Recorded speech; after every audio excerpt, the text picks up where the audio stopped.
Hello everyone and welcome to a very nice game that just finished from Title Tuesday. It's from the penultimate round and you guys requested to see one game from Magnus as he won the event. He almost won it with 100% but he lost the game to Saleh Salem, and as he said, he has returned from the wilderness of fatherhood.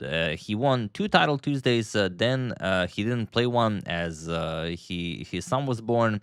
Then he played one, but he didn't win. He played well, but then in the end didn't go his way, and now he won another one. So this is third victory ever since the new rules, ever since the 5+0, and yeah, this is a very nice game. So let's check it out. And there was a discussion whether they will disclose the name of Magnus's son. Magnus said yes, but in due time, in case anyone is wondering. So let's check it out. Dmitry Andreikin, a fierce opponent, can beat anyone, also fighting for a victory in the tournament, opens with pawn to e4. We have pawn to e5 by Magnus. Sorry about that. And knight to f3. We have knight to c6, bishop to b5, Ruy Lopez, and pawn to a6. Morphy's defense. Bishop to a4, we have knight to f6, castles, and bishop to e7. Captures on c6. This is the delayed exchange variation. D captures and pawn to d3. One of the rare occasions where you will actually capture away from the center, not towards the center. Knight to d7. You have to defend that e5 pawn somehow. We have knight b to d2 and Magnus castles kingside. Knight to c4, putting pressure on the e5 pawn, and Magnus goes pawn to f6. Again, also another example of when f6 is actually the best possible move, as this is still all theory. We have knight to h4, going after that f5 square, knight to c5, making sure the bishop covers that square, and now pawn to b3. And this is incredibly rare. I think Dmitry decided, okay, this game we're going for a victory against Magnus Carlsen. Usually knight f5 is played, sometimes queen to f3, also bishop to e3, pretty much any move other than b3. And it's been played once in 1984, I think, but with a different move to follow. Rook to e8, and now bishop to b2 is a known move. Here we have knight to f5, and it is now, as of move 12, that we have a completely new game.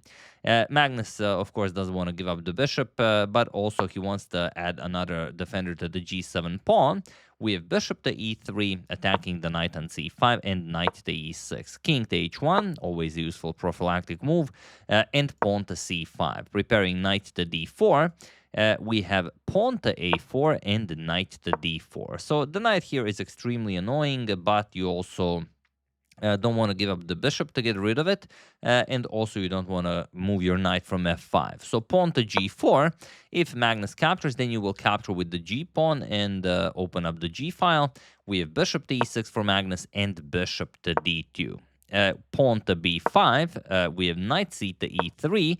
Now the knight can also capture an f5 if needed, and pawn to g6, kicking away the knight, but now rook to g1. I think here Dmitry decided that, okay, we either go back with the knight to g3, or we go for glory. We go for a victory against Magnus. We try to, go all out. But also, it's the best move. Magnus can never capture this knight. If you capture it, then you open up with check. And after king to h8, you just recapture, and white has a much, much better position. For example, knight captures. You can trade on b5, capture on a8, queen captures, put a knight on f5, and white's position is just magnificent. The queen is coming to f3, the knight is coming to h6. I mean, this is lost for black, however you play it. So instead, after rook g1, Magnus just moves away from the g file, king to h8, and now rook to g3, preparing to bring the queen and the rook into the game. Queen d7, Magnus develops the queen, connects his rooks.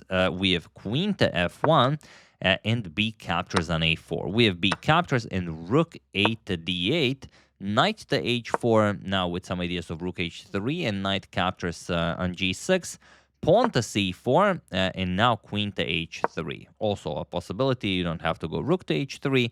King to g8, now knight captures on g6 isn't really a threat, and rook to e1 from Dmitry.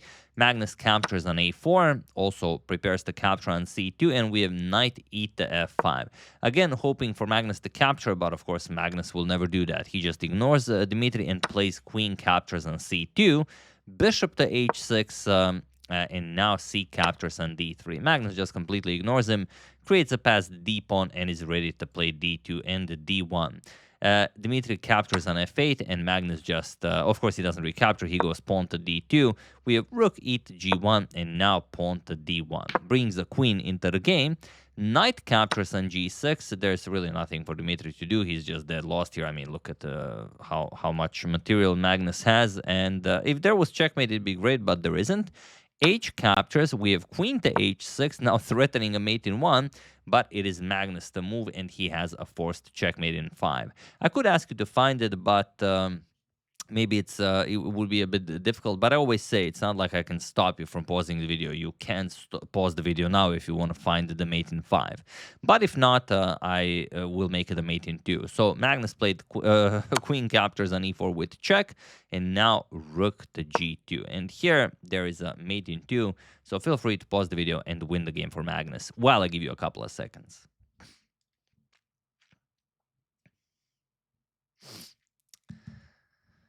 The move in question, of course, you guys found it, queen captures on g1 check. Only move for the white king, king captures on g1, followed by queen to e1 checkmate. Beautifully played by Magnus, and like I said, this was in the penultimate round, but these are all of the games that he played, all of 11 rounds, so you can see 10 out of 11, 3-3, 43 rating performance victories against some incredible players like Shamsid Invokidom, Liam Ley, Jan Krzysztof Duda, David Paravian, Arjun Ergaisi, a loss to Salih Salem in round 9, then victories against Dmitry Andreikin and Tuan Minh Le.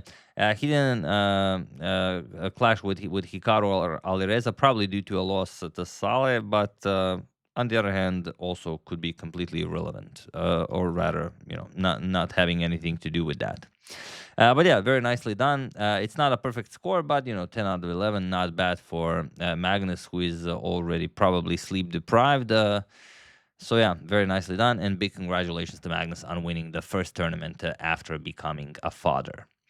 So yeah, that's the game. Hope you guys enjoyed it. A little blitz break from the U.S. Chess Championship that continues today. So hope you're ready for that. I would like to thank Rokao, John Anderson, Ulrich Tini, Gerard St. Pierre, and The Word Weird for a contribution to my channel. Thank you a lot. Really appreciate it. As usual, you can check 2 of my previous videos here. Thank you for watching, and I will see you soon.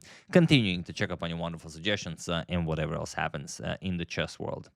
So thank you all. I will see you soon, and have an excellent rest of your day. And if you still haven't, first link in the description below, download Lotus Chess and start improving your chess today. Really a wonderful piece of software. I've been using it myself. Today I beat a 2700 player in Bullet. If you don't believe me, first link in the description below. See you soon.